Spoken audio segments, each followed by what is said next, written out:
Hello, welcome to Arabella's Reading Corner. I'm Arabella, and today we will be reading The Chinese Emperor's New Clothes.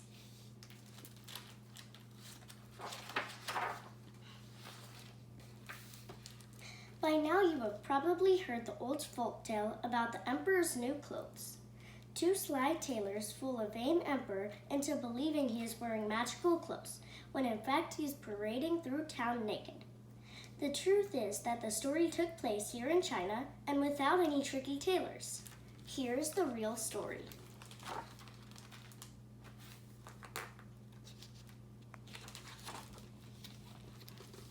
When Ming Da was 9, he became the Emperor of China.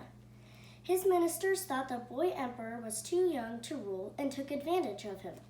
They stole silks to make themselves fine clothes. They stole rice from the emperor's warehouses and sold it to dishonest merchants. And they robbed the royal treasury of gold and precious stones. They left the boy emperor with no cloth to trust the poor, no food to feed the hungry, and no money to run his kingdom. Ming Da knew that if he fired the corrupt ministers, they would rebel against him. Day and night, the boy emperor searched for a way to save his kingdom, but he couldn't think of anything. Until, what is Ming Da gonna think of?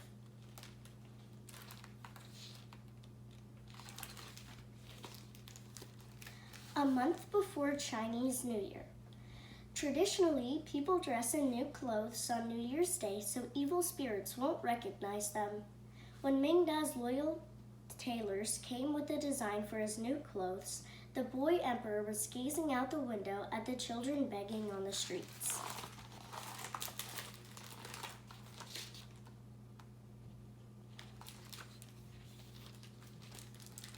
"You will look magnificent in the parade," the old tailor said, holding the cloth higher.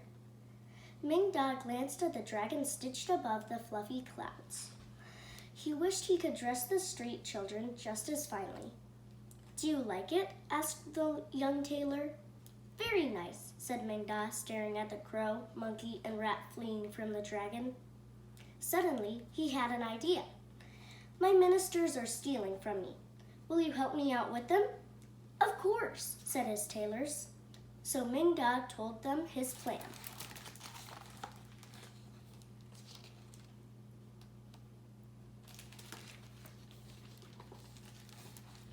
The next day, Ming Da summoned his ministers. "I want to show you the magical new clothes these fine tailors made for me," he said. "Magical?" asked the agricultural minister skeptically. "Yes, honest people will see their true splendor, while the dishonest will see only burlap sacks," said the young tailor. "Please show us," said the plump war minister. "Certainly." Ming Da hopped off his throne and stepped behind a screen. The tailors helped him put on an old rice sack painted with ink and vegetable juices.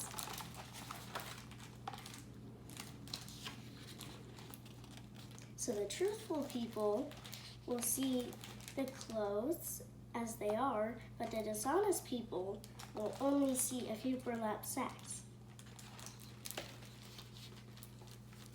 When Ming Da stepped out, the ministers stared at the boy emperor, mouths agape.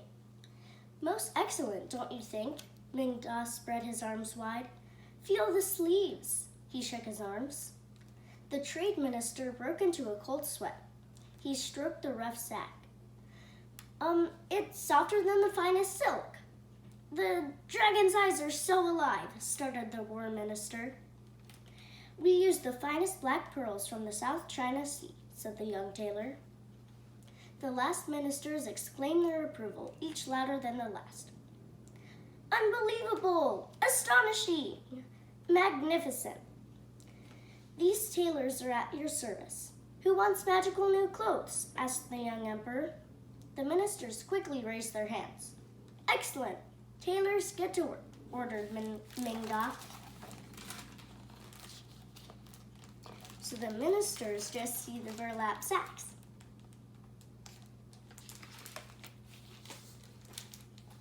So the tailors set up cutting tables, coffers, and trunks behind a large screen. They worked all day and night. The news about the magical clothes spread like fire in a dry field. The citizens looked forward to seeing the lavish new robes at the New Year's Day parade, except the dishonest merchants.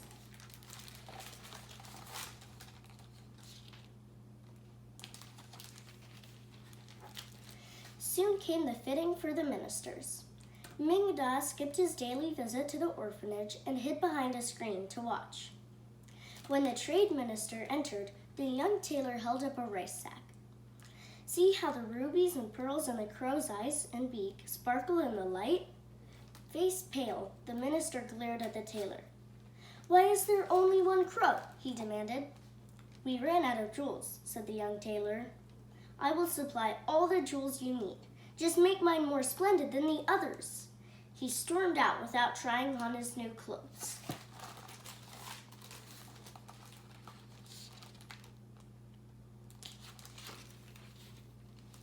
When the war minister entered, the young tailor held up a rice sack.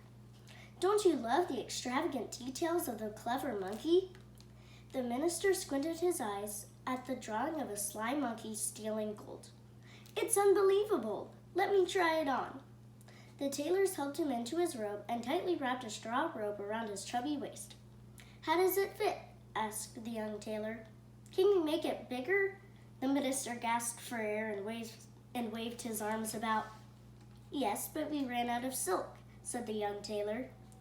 I will pay with the purest gold. Just make mine more splendid than the others, he ordered.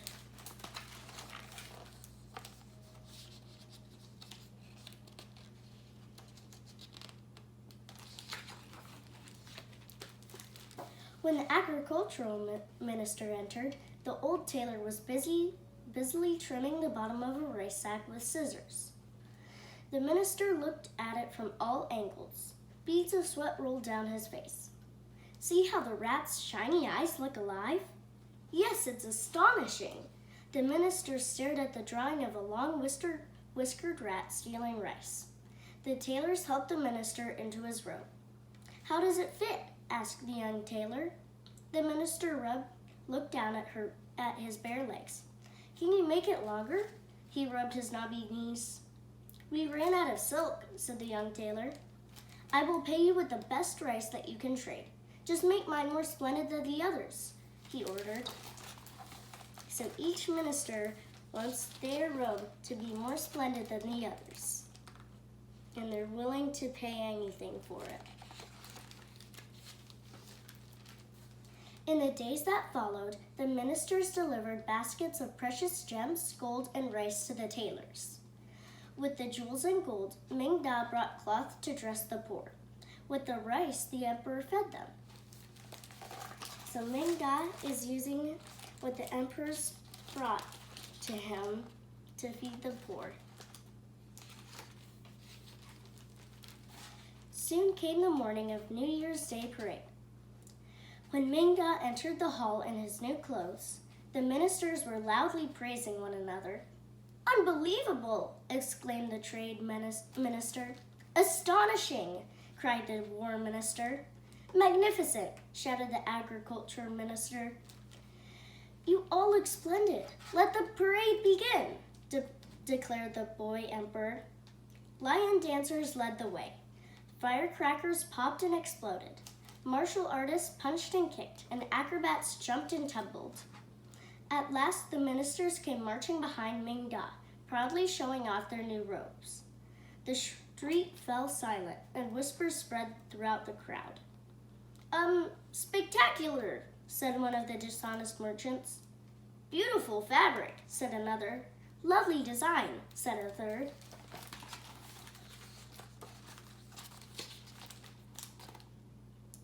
So everybody's lying and saying that their robes look magnificent because they don't want to be seen as dishonest. And this is the parade.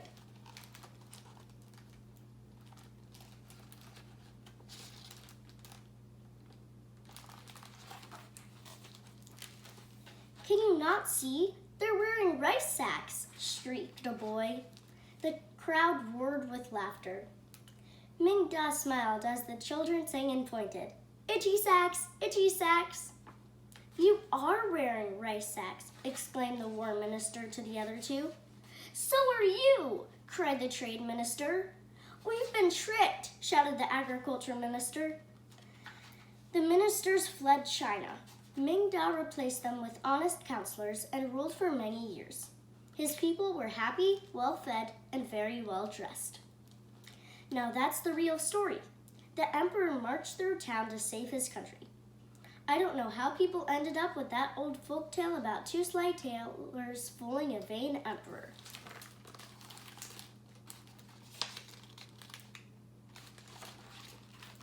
I hope you enjoyed the book.